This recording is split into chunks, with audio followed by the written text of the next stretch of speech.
Good morning. This is Dr. Jayashree, Professor in Medical College in Chennai.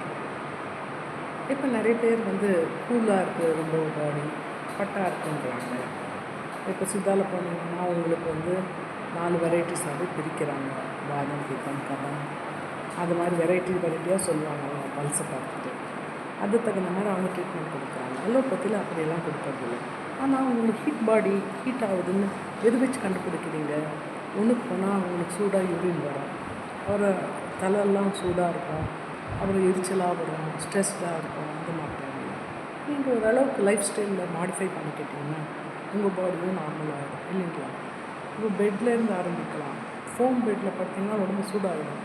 இலவம் பஞ்சு கட்டில் advisable, ஆனால் ஹெவியாக இருக்கும்.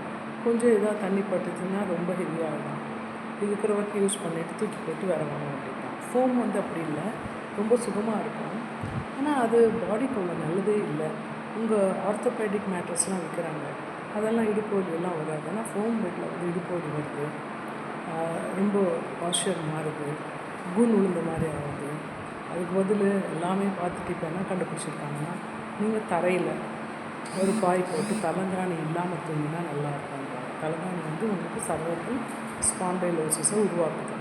இப்போ சர்வைக்கல் ஸ்பாண்டைலோசிஸ் எல்லாமே தலைகாணி வச்சவங்களுக்கெல்லாம் வருதா? நான் அப்படி சொல்ல முடியாது. உங்கள் வயசை பொறுத்தும் வரும்.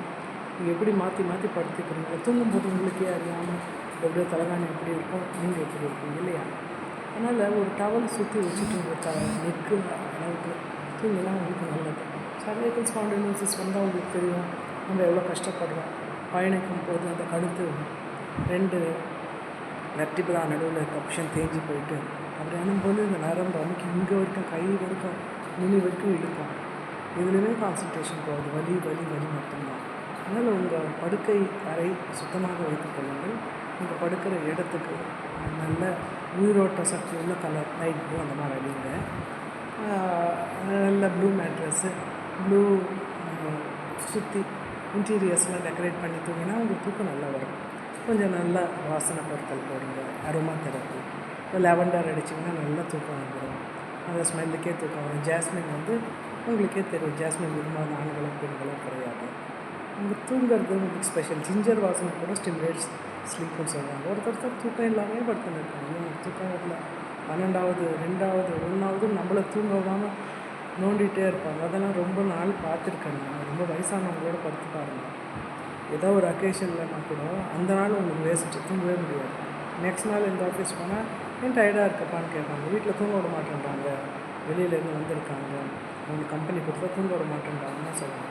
நீங்கள் தூங்கணும், உங்களுக்கு குவாலிட்டி ஆஃப் ஸ்லீப் வரணும்னா நிறைய ஃபேக்டர்ஸை பார்க்கணும். உங்கள் ஹெல்த்தை பார்க்கணும், உங்கள் கண்டிஷன் பார்க்கணும், என்விரான்மெண்ட் சுற்றி இருக்கிறத பார்க்கணும், சவுண்ட் வராமல் பார்த்துக்கணும். ரொம்ப பிரைட் லைட்ஸ் போட்டால் தூக்கம் வராது. ஓகே, பாய்.